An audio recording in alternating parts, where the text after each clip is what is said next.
All right, welcome back to another episode of Gym Eat Repeat, the podcast. Today we have on pro beat bikini competitor, Alana Coleman, who is referred to as Lani, and I think that's how everyone knows her.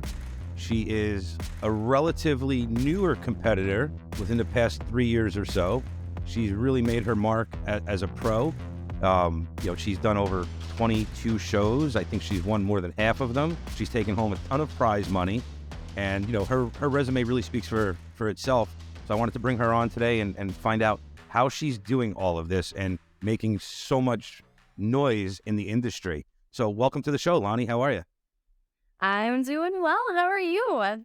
All right.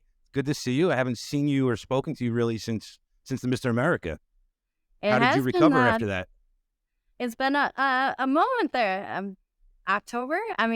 Yeah. Man, we're almost pushing April now. I know. So I saw that you also retired.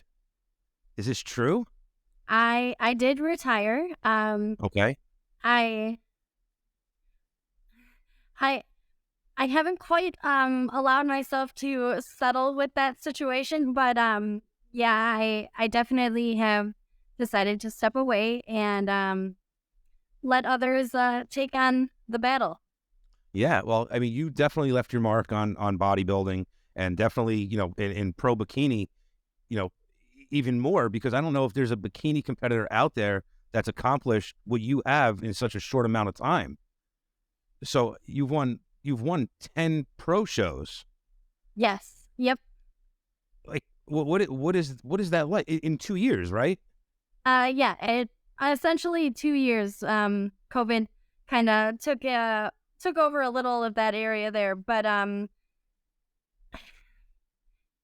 don't know. Honestly, it's not that it hasn't sank in, but I have to remind myself that not every athlete's story is mine, and Right.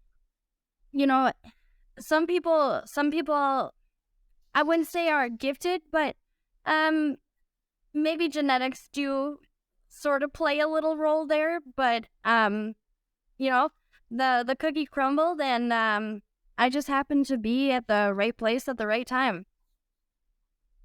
10 times. 10 times you were at the right place at the right time. So that's pretty impressive. So, you were competing, all season, April through November, or March through November.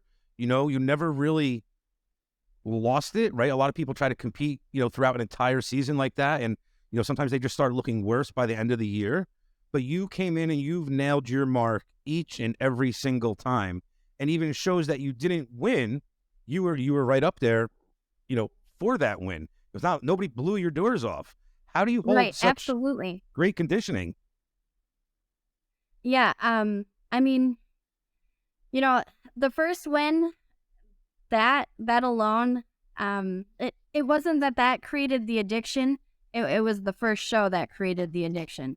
But every win beyond that, it felt like the first time. And it's not that it didn't feel like it was supposed to be mine, but hearing my name being called as first, it's not that it didn't get old, but oof, every time it was just like, me? Here I am again. Wow. It's really amazing. And, not only your bodybuilding resume, and your personal biography, you've come from a place that maybe nobody's even heard of, right? You only had 40 people in your graduating class. Yes. So what was that like growing up in such a small town where, you literally know everybody? Honestly, as a child, I used to think, oh my gosh, everyone knows my business. Everyone knows my business. You can't walk outside without people knowing that you're outside type thing. Right. But I'm so grateful. I to all parents who would have the opportunity to put their kids in a smaller school, take that opportunity. Having that one-on-one with your teachers, allowing a proper education, really knowing who everyone is in your class. And I was a super athlete in school, but my name wasn't like known, but people knew who I was as an athlete. So, I definitely appreciate that small town. Yeah, there's definitely something to be said about, having that smaller town feel where you do get a lot more one-on-one with your teachers. And, that paid off for you in a big way. You graduated in the Honor Society with like a 4.0 GPA. Like, you're 4.2, yeah. perfect. Yeah. So, so that is another huge success that you've had in your life. So between your sports and your education, you were also the only female wrestler in your high school? I was. I started wrestling my freshman year. There was actually a few girls Well, when hang on. we were How growing did up. you get into that? What made you want to do that? I I literally, even to this day, I try to be so abnormal because life is so short to be like the same and like trendy. Like I literally love to be that person that sticks out like a sore thumb. And I don't know. I knew wrestling was gonna have me sticking out like a sore thumb. So And I'm how like, was okay. your wrestling career? How did you do with that? So I I started in freshman year. So the people that were wrestlers, I'm not gonna lie, I'm not gonna sugarcoat things. Being in a 106 class, the boys there were fast. They weren't meaty, but they were fast. And if you weren't quick, they were gonna pin you down. So I actually had only had one win, and it was against my first ever competitor. And I ended up, you know, let's just say she had to tap out because she couldn't breathe. And Okay. that was my first and my only win. Okay, but you got one. I got one. And was that in freshman year or was that later on? I think that was in my 10th grade. So I versed her as a freshman, and then I came back sophomore year and I beat her. Awesome. Yes. Awesome. So school was very successful for you. Your bodybuilding was very successful for you. And while you were in high school, you had some type of opportunity that really opened doors for you. What was that? Oof, honey.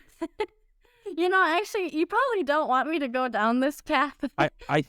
So before you go any further, I think it's great if we do, and Yeah. I'll tell you why.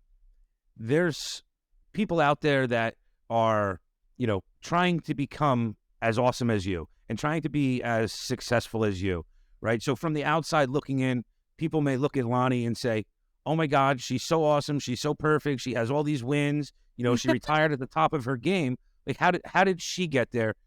What set up your life of success in not just bodybuilding, but in education and professionally? So you've done more than just be successful in one thing. You're successful in numerous roles in your entire life. Absolutely. So So I think it's fair if you're okay talking about it. yeah, I'm not ashamed of anything that I've ever done. Actually, one of my favorite things is saying that there's absolutely nothing in my life that I regret because at one point in my life, I decided that that was what I wanted to do. So And that's what I made you stuck who to you are that. today. Yeah, absolutely. So I had a very supportive parents. They literally, it wasn't that they let me do whatever I wanted to do, but I had a strong head and I had a plan and it was a bucket list. So I wanted to be a dancer. And by dancer, exotic dancer is exactly Okay. where I went. And it I was a bucket too list. I too had a stint in that world. Yes. Not as a dancer though. But go ahead. There's nothing wrong with it. I mean, bodies in general. I mean, okay, so everyone thinks of bodies as, everyone has their own thoughts, but there is a massive money making world out there, and yeah, no, there's extents. There's things that Right. obviously did not occur, but I was making a lot of money, and I'd work until like 2 in the morning. I'd get home about 3 o'clock, and I'd be up 6:30 again and ready for school, Back and at it. right back at it. And there was a lot of people, whispering, trying to figure out what it was that I was doing, or they knew what I was doing. And you can make up what you want to about anyone that you want, but you don't know someone until you actually can like dig into them. So I I had a hard time actually wanting to go to school during Right. this time because Was the money kind of taking over where you're like, I don't need school, I could just make all this money? no, actually, like you said, I graduated with a 4.2 GPA. I turned in my homework. I made sure that absolutely nothing was late. I passed my tests with flying colors. Unfortunately, I just didn't want to be there with people that I felt weren't playing a part in my life, Right. in the positive way. And also, I was learning at a pace that I wanted to learn at, which was 10 times faster than sitting in a classroom. So Right. I I did what I wanted to do. All right. So, again, another success, right? You weren't the dancer that people were, throwing go away dollars at, right? Because you were making money Absolutely. and you had fun doing that. So how did that translate into fitness? So, I mean, obviously, pole dancing is a There's no very joke. strong fit. Oh my gosh. I'm pretty sure I was more fit then than I am now. No, maybe like grip strength, but so I kind of transitioned from being a dancer to a full-time job because I figured it would look a little bit better on papers.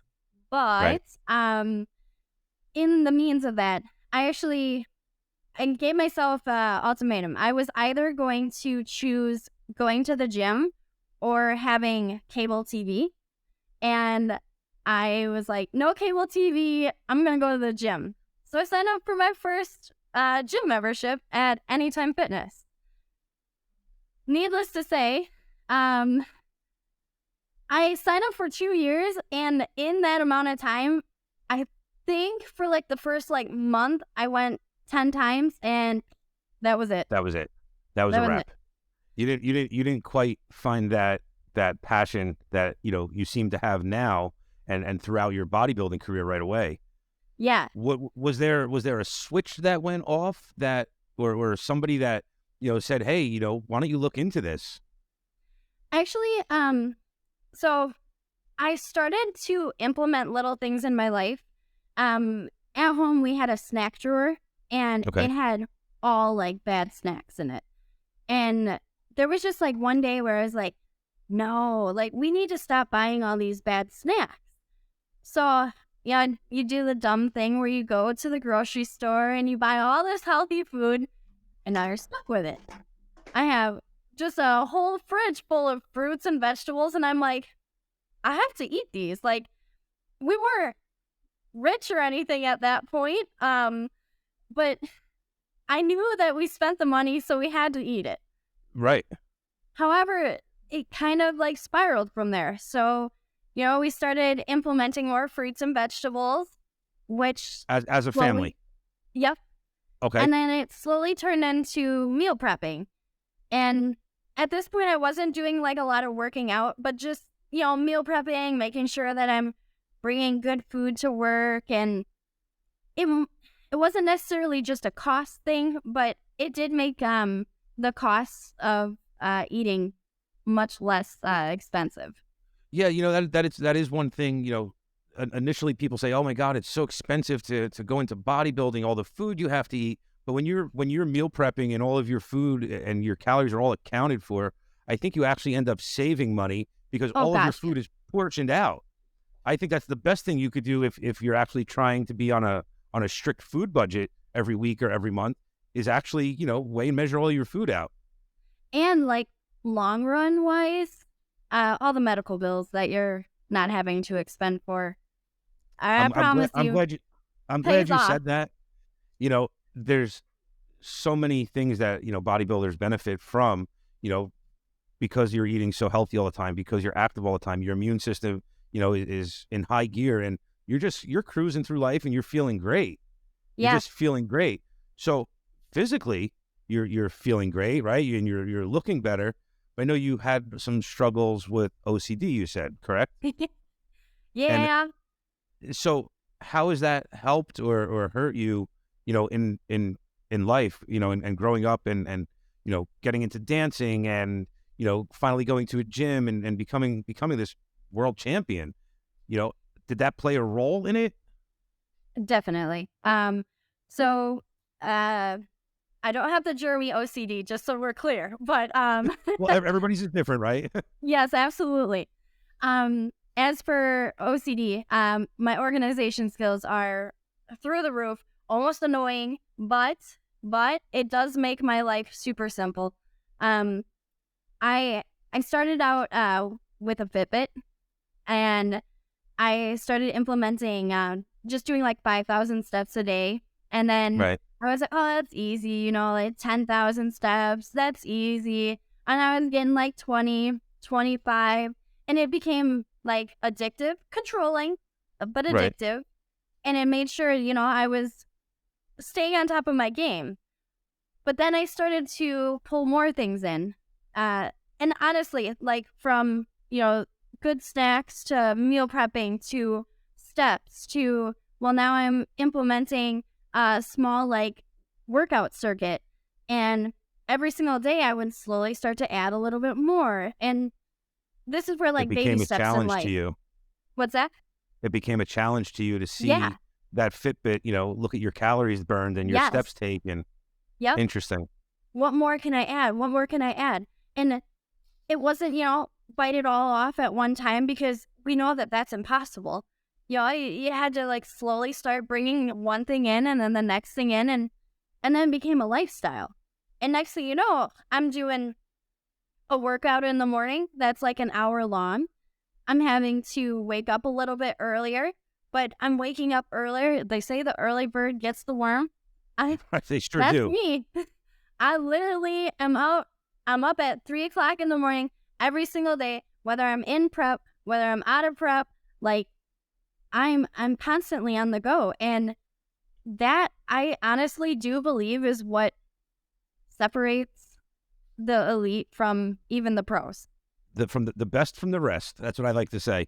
And Yeah, you are in that best category. yeah. So this is a lifestyle for you, and it's been for a while now. Oh yes.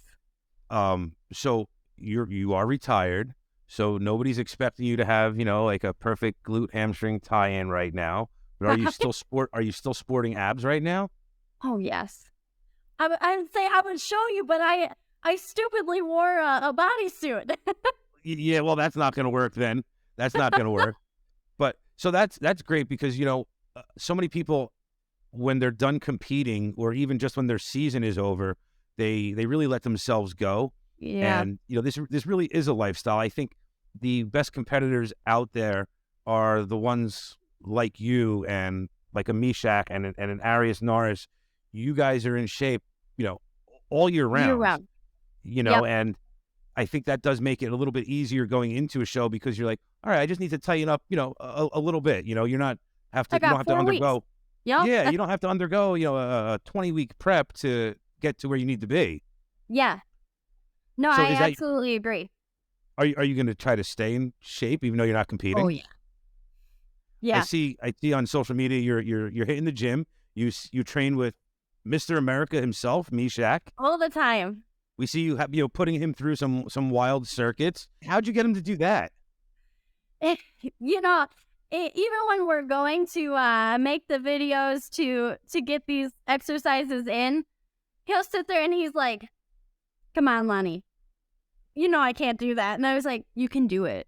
And you He's make him like, do it. "Yeah, oh gosh, yeah." I love it. Yes. I love it.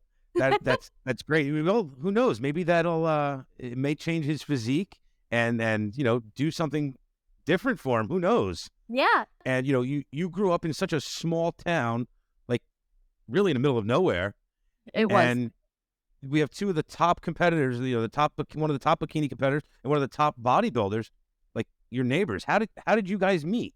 Was this a planned thing that you both decide like, hey, we're just gonna go kick ass and be the best that there is? So I actually met Mishak through I will call her my mentor. Her name is Jessie Ostrowski. She was a posing coach for me for my first ever competition. We were at the Natural Olympia. Yikes. Yeah, no. The one good thing I got out of the Natural Olympia was Mishak. I found out he lived literally 15 minutes from me, and we created this bond. And at first, it wasn't that I didn't want to work out with him, but I was so stuck in my ways of, I had to do this, and that. And if I went out of my norm, like, oh, there goes my competition, like, I won't be able to make it to stage. But then all of a sudden I decided to let my walls down, and I was like, okay, I can meet up with Mishak. We'll work out. And now it's just been, every Friday now we're just smashing. You train with him pretty regularly then? Yeah. Oh yeah. That's He's awesome. in Kenya right now, so unfortunately I don't get to see him on Friday, but he'll be back soon. Yes. He'll be back soon. We're actually looking at doing like a boot camp seminar, starting up some boot camps. Where are you going to be doing that? Let everybody know so they can come check it out. Yeah, absolutely. It'll either be in Madison or Sunbury. We'll be switching up locations just for individuals to be able to get there. Right. But they'll be starting in May, so I'm super excited. Once you have all that solidified, we'd love to help, pump that up for you and put it out to everyone. Part of the thing that we do with the Mr. America is, our motto is lifting the human spirit, and we try to create opportunities for athletes, right? Yeah. That's very important to me personally. It's very important to the brand, which is why we do a lot of the things that we do. So if we could help you in any way and put that out there, and I would love to see Mishak teaching a boot camp class. So we need to make that happen. That's what I'm talking about. You met him at the Natural Olympia. So was that 2019 or 2020? 2020. At the Golden Nugget, correct? Yep. Right. So you competed there. How did you do? What was your experience like there? So we talk, a little bit about don't go where you don't feel wanted. This is the one federation that I decided to open up about because politics are not supposed to be a part of competitions. I want a fair judging panel. The Natural Olympia, that was an experience. And, any athlete that decides to do it, I will never tell you not to do it. You can definitely take a part of the experience. Go for it. Everyone deserves an opportunity. So do so. But if you do not affiliate with PNBA, if you are not one of their regular athletes, do not expect to be seen, to be placed, to be anything besides a little number. Like you're nothing. Where did you place there? I took, I think 7th. Okay. And there was that was a big class too. 16, I think. 16 or 15, one of the two. I know I placed over half. Okay. But yeah, the other thing, competition isn't about, money. Really, like I said, I'm there I want the titles. I wanted Mr. America title. I came so close. Very close. But very close. No, very, very close. I'll also be grateful for who I did lose to because Misty is one hell of a competitor. But when a federation tells you, this much money is up for grabs, blah, blah, blah, blah, blah, you got to read between the lines. Not on every federation. Most federations are pretty Transparent like, with yeah, what they're you doing. get what you get. But for PNBA, they have things that you should kind of look into, such as how many athletes you're stepping on stage with. So they might be offering $100,000 in awards if you have like 25 athletes per category. And Right. now they've opened up their categories. Like, I don't know, I think there's maybe like 13 pro categories or something to that sort. Yeah, Yeah, there's a lot. there's a You know, lot. that brings up an interesting point. Um, we see a lot of advertising prior to events about prize money and things that are promised. And I know as far as my athletes go and where I've sent my athletes, it isn't always what they're putting out. You know, there was Yeah. people, talking about, other federations promising certain amount of money next year if something happens this year, and it creates a lot of confusion. And then, people they're not getting paid what was advertised, and there's always some type of nonsense. Yeah. And, running the Mr. America, we don't advertise our prize money because we want people to come for that iconic title. I don't want to tell people, hey, I'm putting out X amount of dollars, like it's up for grabs. And then you get people coming out of the woodwork, right? We want the best of the best because we're a non-sanctioned show. We're not affiliated with any organization. Everybody's welcome. So I feel that what I'm doing, it's because of what I've learned from places that I've promoted in the past. Yeah. And I was promoting with the PNBA. Right. I I'm actually not. remember that now. Yeah, I no longer promote with them. I have no ill will towards them. I wish them the best of luck. I wish everybody would go do the Natural Olympia because it is one of those experiences where you do Prestigious get to title. compete. Yeah, and I understand. There's people that have problems with it. They complain about testing. They complain about expense. People complain about all types of things. But you still need to understand that they do have something that a lot of athletes want. And, most of the organizations, year-end shows are all pretty kick-ass, Oh, yeah. right? And long as all the organizations could play nice together and nobody steps on each other's toes as far as dates, I think every athlete should really try to make their way through all of those circuits for that Bingo. experience. Yeah, Yes. that's really important to me. And, that's why part of the reason I do what I do, we gave out pro cards this past year for the amateurs that won the overalls. We had 11 different organizations all honoring pro status. Yeah. And it's Which is because phenomenal. it's because we're not affiliated with anybody. So I'm going to keep pushing that forward. The more I could do for the athletes, the better. And I'm transparent about what I'm doing. Yeah. However, I will never announce my prize money until most of my registration classes are closed. And honestly, I did want to come back to that. I have seen a partial side of being a promoter. I do think that is 100% okay because that allows you to, one, see who's truly going to be there. Because a lot of Right. people, a lot of athletes can say, oh, yeah, I'm going to be there, I'm going to be there, I'm going to be there. Well, some things happen. We've had athletes sign up and not show up. No call, no show, and you can't get in touch with them. Yep. Yep. So banking your prize payouts on who's actually going to be there is one of the smartest things as a promoter I honestly think that you could do. I appreciate that. But like I said, the title is really the most important thing to me. Oh my gosh, yeah. And and with that, we do have huge plans for the Mr. America, and especially what we're going to be doing with the pros for next year. And prize money, it's never going to be an issue. We're going to have it, and we're going to be right there with everybody else, and we will exceed that by far shortly. Amen. Yeah. So, all right. So now we know, you've had this really successful, career in bikini. Do you think that there's haters out there, right?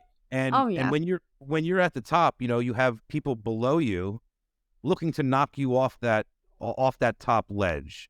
How do you deal with that? Do you get any negative, messages or any negativity through social media that, might get in your head? I'm going to have to be honest. if there are haters, which we know, not everyone can be loved, they're doing a really good job of covering it up. Because, I mean, for people that do know me, I'm a super positive person. I'm gonna be positive whether I win or I lose. I'm gonna be your friend at the end of the day.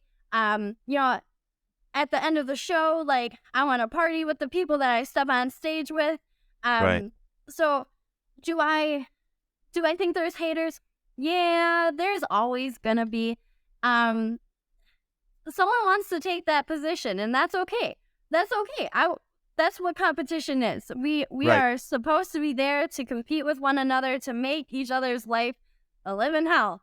But but at the end of the day, I mean, I'm stepping down personally because I feel my mission has been completed. I've I've been this way for quite some time. Once I'm good at something, it's not that I'm bored, but I'm bored. Like, I'm ready for the next thing. So Right. who knows where All right. who knows where that'll put me?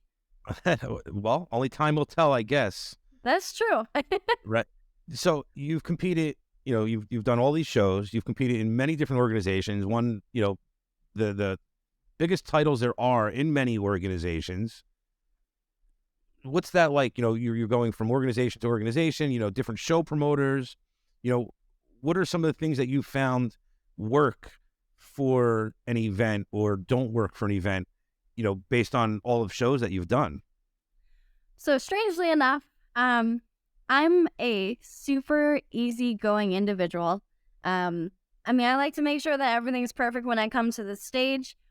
But as an athlete, as an athlete, I'm looking for a promoter who offers a stage that has fair judging. That is really what I The most important thing. feel every athlete deserves that. And I don't care if we were outside in the boondocks on this stage, as long as we have fair judging, I would be the happiest athlete in the entire world. So Have you really, felt you've been ultimately, judged that's what it comes. unfairly anywhere? What's that? Have you felt that you've been unfairly judged anywhere? Yeah. Yeah. There were a couple of shows that I stepped on stage last year, and it's just like the Midwest, we have our cliques. So the South is also gonna have their cliques. Right. I you take it for what it is. You Whether it comes down to politics or not, it is what it is. As an athlete signing up for something that you're at risk of being judged, and you just have to be satisfied with what you bring to the stage. And there was a time where I had lashed out in the very beginning of me competing, and I realized, it wasn't fair for me to say what I needed to say or what I felt I needed to say. Right. It just looks better as an athlete to just smile, and you just don't go there again. Right. If you feel like you're in a space where you don't feel like your physique is welcome, there are so many more federations that do like what you have. Well, yeah, and it looks like most of them all like what you have. So you're killing it. You've won the ANBF Nationals, the USBF Championships twice, Mr. Miss Ohio, Pharaohs of the North. Like, I mean, the list just goes on and on and on and on of the shows that you've won. And sitting here talking to you today, we've talked briefly in the past, right? Yeah. At a few shows and on the phone a couple of times. You are another great representation of what a pro athlete should be. You're very humble. You recognize that, like, hey, there are going to be some things out of your control, but you take it, for what it's worth, and you keep it moving, and that hasn't stopped you from becoming, the champion that you are. So with that, my hat's off to you, for being that humble professional athlete, as I wish more athletes, would actually be like that. To anybody out there listening that's going to be competing, especially in bikini, I think Lani is a great role model and somebody definitely to pick her brain on, doing the things that she did and with all of her accomplishments. Lonnie, how do you stay in shape all year? Like, from show to show, we talked about it briefly before, but from show to show, like you don't miss a beat. So Yeah. are you dieting all season? Are you just, prepping for a few weeks when into a show? What do you do? I use the term I don't stray too far from the sidewalk. And I don't. Yes. For the people that know me, I love crumble, but I work my ass off still. When I'm out of season, I'm still pushing like 50,000 steps a day, and I know that sounds psycho, but Do you not have a car? That's a lot of steps. Do you need a car? Do you want us to send you a car? you want a car? No, no, I do have a car. I just enjoy walking, and and a lot of people spend so much time in prep, doing like hard cardio, treadmill, stair stepper, so on and so forth. I have never in my entire life through prep ever done any of them. I only Wow. walk. I have never done cardio. I mean, where walking. are you getting all of these steps in? So I said I wake up at 3. I walk my dogs in the morning from about 3 to 4:30, and by then I have already like 12,000 steps before I even get to the gym. Yikes. By the time I get out of the gym, it's about 6:30, and I'm at about 15,000 to 17,000 steps, and then I spend the rest of my day at work. I work in an eye care clinic, but my office is a little cubicle area. Well, not little, but it's a area in which I walk circles all day. Wow. All right. So you must be blowing through shoes like crazy. Yes. Yes.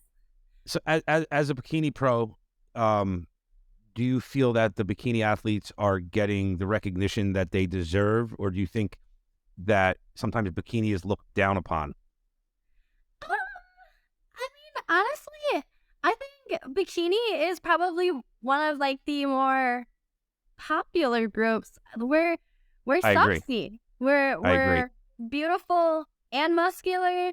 Like, I mean, I don't know how you find a better duo, but yeah, no, I definitely think maybe from the time I started competing to now, like I think bikinis definitely it has made its breakthrough.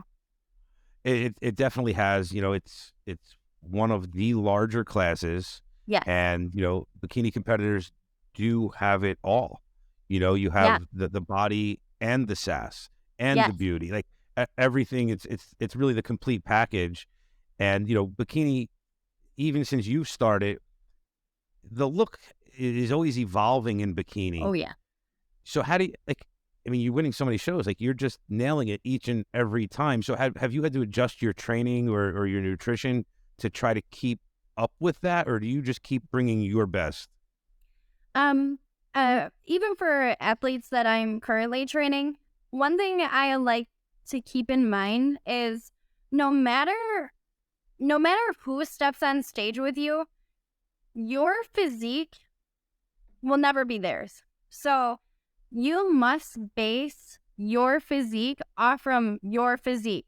If you feel your body fat percentage, your weight, your whatever, I never even weigh myself before I step on stage. I couldn't even tell you what my stage weight is. Don't know. Is it your wrestling weight? Is it 106? No, I will tell you it's closer to 120. Right. But if you don't feel good stepping on stage, probably not. So when I wake up Saturday morning, I know if like I'm where I should be. Right. If it doesn't feel right, it's probably not.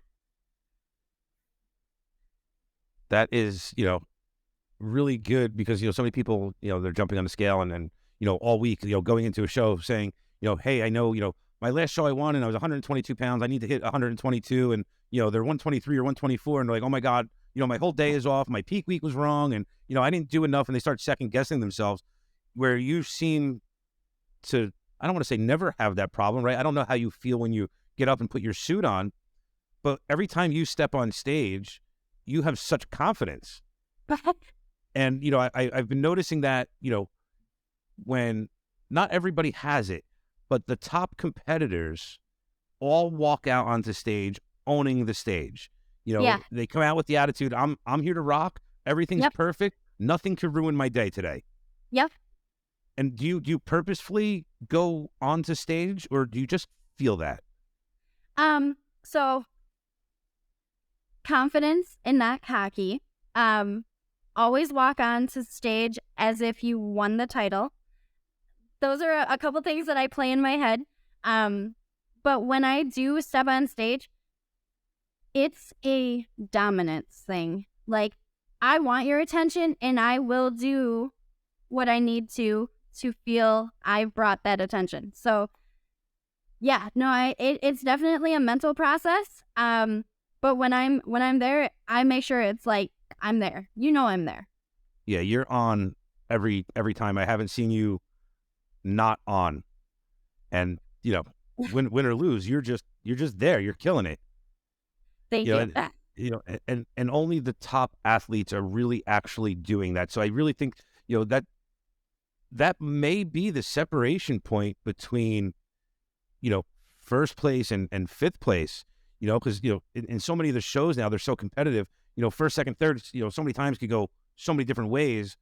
But as you drop down lower into the classes, you don't see that same confidence from everyone.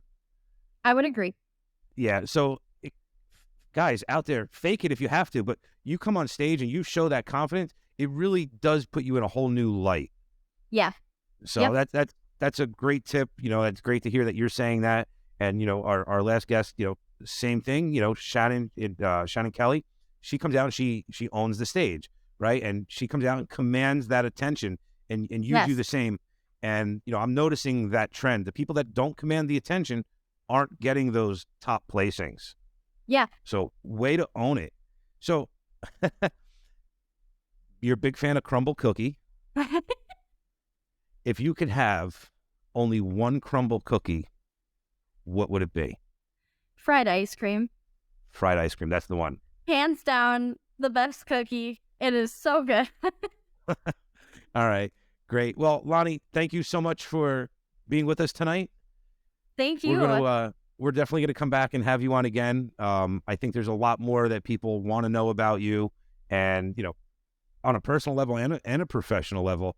Like, I'm really blown away by some of the things I've heard, and the many great successes you've had. So congratulations to you. From the Mr. America and everybody here, we wish you the best of luck in all your endeavors. Moving forward, and we'd love to have you this year, even if it's just front row in the audience. Hey, that's where I'll be. I promise you. Excellent. The one show I'm making it to for sure.